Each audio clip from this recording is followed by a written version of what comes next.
I used to always say this that, a lot of coaches, you hear them make a great speech or they have a great sign on the wall or they give you a sweatshirt or a t shirt with words on it. And they're always talking about certain things. But ultimately, the people you choose to be with you are the ones that reflect what your team is all about. You can say we're going to be smart and tough, but if you draft guys who aren't smart and aren't tough and don't represent the things you want, the players look at you like, coach, you're saying this, but really you believe this because you drafted this guy with a first round pick or you paid him all this money and he doesn't represent anything you're talking about. It's hard for me to think that during that process, when you're evaluating quarterbacks in 2018, that you didn't think that quarterback from Wyoming reflected everything that you were trying to bring to Buffalo.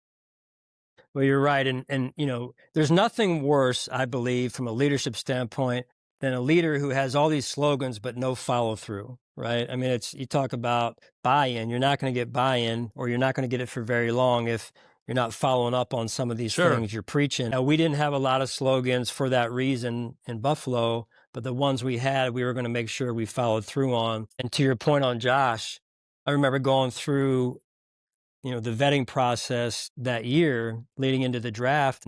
One of my boxes was the fit to Buffalo. And without a question, it was like, yeah, check, if 10 is the highest, it was a 10. If 5 was the highest on the scale, it was a 5. It worked out. But it also takes a person and a player like Josh to come in and execute, not only as a player, but also as a person, right?